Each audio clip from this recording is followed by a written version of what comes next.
Hola, mi nombre es Juan Carlos Restrepo, soy coordinador del curso virtual de atención al paciente con heridas y hoy vamos a ver la clase de atención al paciente con herida quirúrgica. Empecemos entonces diciendo que estas heridas se definen casi siempre como todas las que son hechas por el bisturí. Esas heridas con bisturí, realizadas con bisturí, pueden ser hechas por dos motivos. El primero para fines terapéuticos o el segundo para fines diagnósticos. Es importante decir que estos pacientes, cuando ya pasan del quirófano, se conocen como pacientes posquirúrgicos o heridas posquirúrgicas o pacientes con heridas posquirúrgicas. Entonces, las heridas quirúrgicas, vuelvo y repito, son definidas como aquellas heridas que se hacen con bisturí, muchas veces pues o para reparar tejidos o para hacer con fines diagnósticos o terapéuticos. Tenga en cuenta que estos pacientes, como mencioné anteriormente, cuando salen de cirugía, se conocen como pacientes con herida posquirúrgica o heridas posquirúrgicas. ¿Cómo se clasifican entonces las heridas quirúrgicas? Hay varias formas de clasificarlo, dependiendo la parte teórica donde usted lea, ¿sí? Dependiendo la guía. Yo les voy a mostrar las dos clasificaciones que más se utilizan. La primera que ven en pantalla se llama la clasificación de la CDC, que es el Centro de Infecciones de Estados Unidos, y con ese es el que trabajamos prácticamente todo el sector salud. Es donde se clasifica las heridas quirúrgicas en tres grupos. El primero es la herida quirúrgica limpia o limpia contaminada, son dos en un mismo grupo. El segundo son las heridas contaminadas y el tercero son las heridas sucias e infectadas. También usted puede encontrar la clasificación como heridas agudas, que son aquellas, heridas quirúrgicas agudas, que son aquellas que tienen una cicatrización normal de 7 a 14 días. Si no recuerda el proceso de cicatrización, lo invito a que revise la unidad de cicatrización que tenemos en este mismo curso. Las heridas simples, donde no hay pérdida de tejidos ni destrucción de los mismos, ni hay presencia de cuerpos extraños. Y por último, las limpias, que son asépticas, ¿sí? Siguen uniformemente la distribución de las capas y sobre todo, como tal, esa destrucción pues no tiene un daño considerable. Pero como estamos trabajando con la clasificación del CDC, vamos a explicarlas una por una y es con la que voy a trabajar pues toda esta presentación. Las heridas limpias entonces se caracterizan de este primer grupo porque son asépticas, no se penetra ningún tracto, ni el genital, ni el urinario, ni vías respiratorias, ni digestivas. Y las heridas limpias contaminadas son también asépticas, aquí ya penetramos el tracto genital, urinario, digestivo, vías respiratorias, ¿sí? Y a pesar de que lo penetramos, no tenemos signos de infección. Entonces repito, las limpias y las limpias contaminadas ambas son asépticas, ¿sí? En las limpias no se penetra el tracto y como tal pues no hay signos de infección, mientras que las limpias contaminadas son asépticas, como dije anteriormente, pero se penetra el tracto y no hay signos de infección. Estas lesiones cierran por primera intención. La herida quirúrgica tiene 4 tipos de cierres: el primario, el secundario, el terciario y el cuaternario. Ahora, apenas pase esta clasificación, vamos a ver con mayor profundidad cómo son esos cierres. De momento, solamente decir que las heridas del primer grupo, que son las limpias y las limpias contaminadas, cierran por primera intención. Las heridas del segundo grupo, que son las heridas contaminadas. Las heridas contaminadas tienen la característica de que aquí ya falla la técnica aséptica, hay salido el contenido gastrointestinal de esos tractos que se penetraron y aquí ya hay signos de inflamación, ¿sí?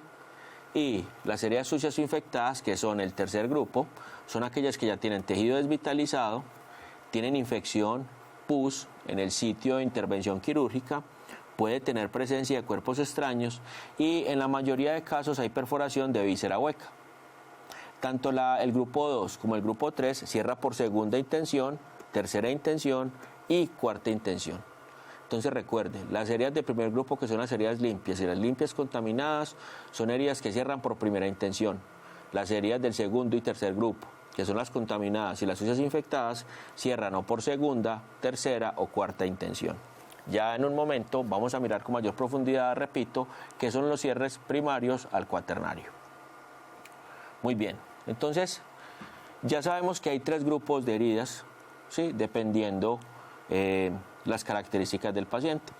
Esas heridas quirúrgicas cierran de 4 formas diferentes y esa cierre o esa cicatrización pues se conocen como tipos de cierre, valga la redundancia.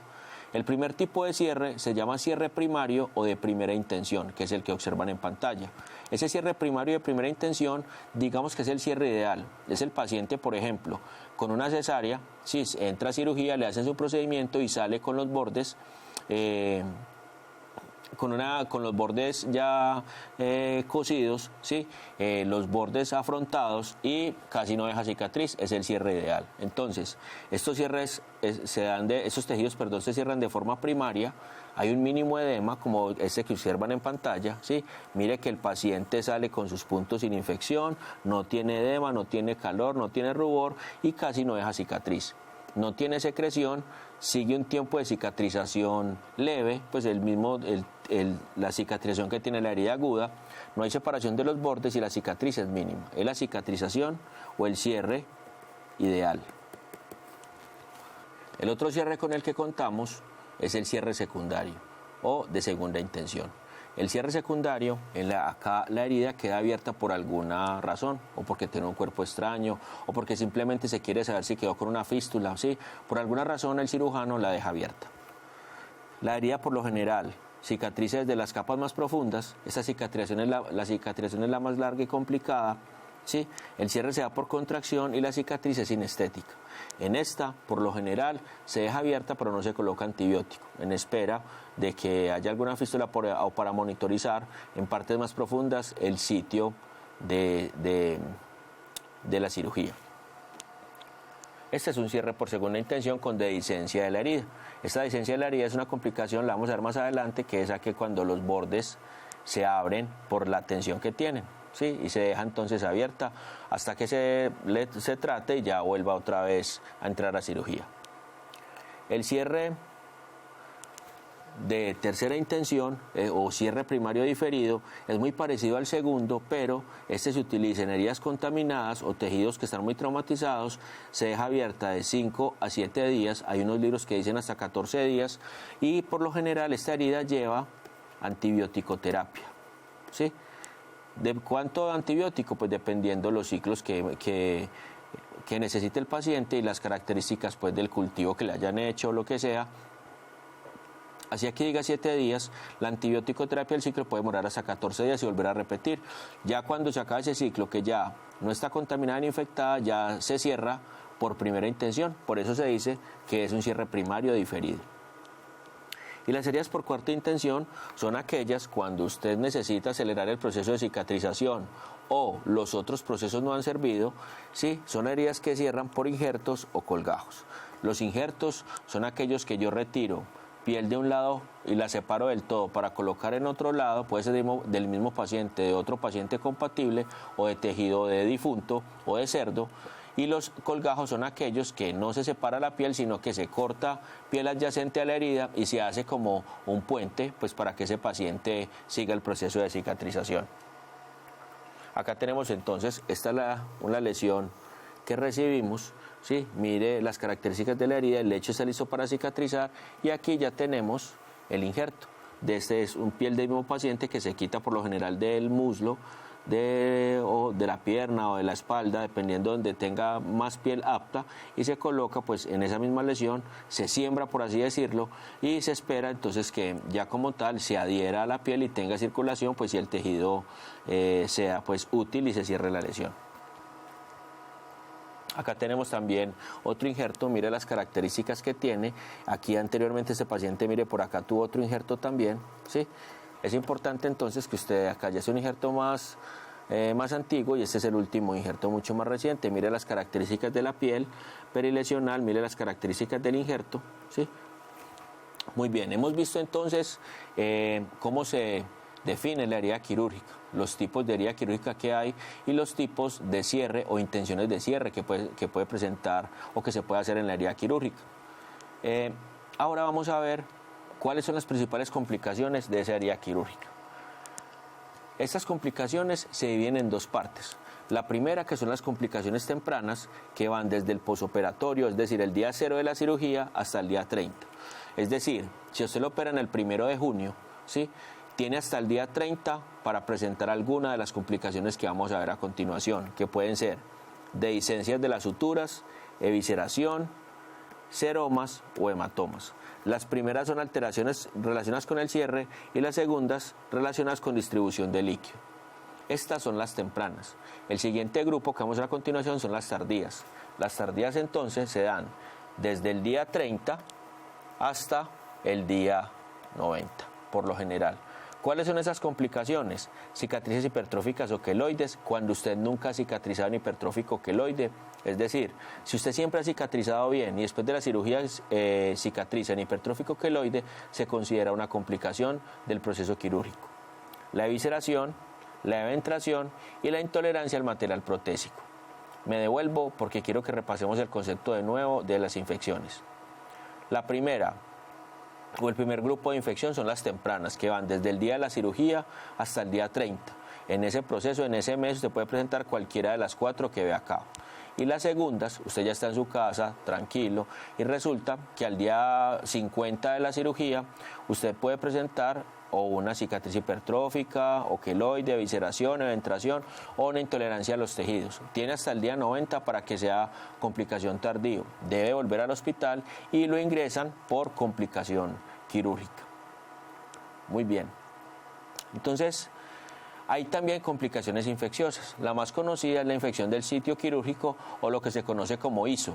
Esas ISO, por lo general, ¿sí?, se dan cuando se da la infección en el mismo sitio quirúrgico. Se dan casi siempre el Staphylococcus aureus, el Escherichia coli, algunos enterococos y sobre todo la cándida. Estas, por lo general, aquí tienen el porcentaje de heridas que se contaminan dependiendo el microorganismo que tengan.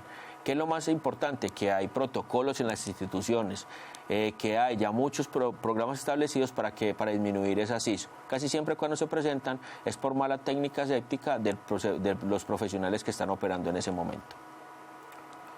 Cuando hablamos de la clasificación de la infección en el sitio quirúrgico, como acabamos de hablar anteriormente, esa infección del sitio quirúrgico, del sitio operatorio, por lo general tiene como 3 grupitos, dependiendo el tejido que esté afectando.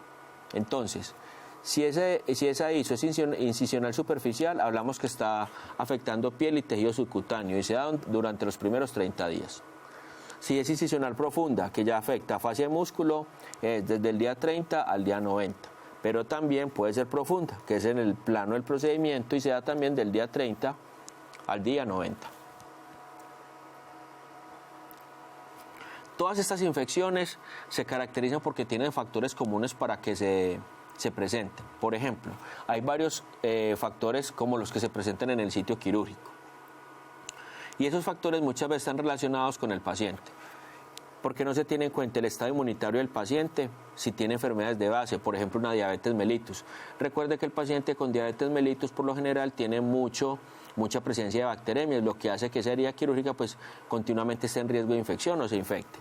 Si el paciente es un fumador pesado, el estado nutricional, esos pacientes antes de operarlo lo ideal es que se le haga un cribaje nutricional completo y en el caso de que no tenga ninguna complicación, ojalá una dieta rica en proteínas para que el proceso de cicatrización sea mucho más rápido.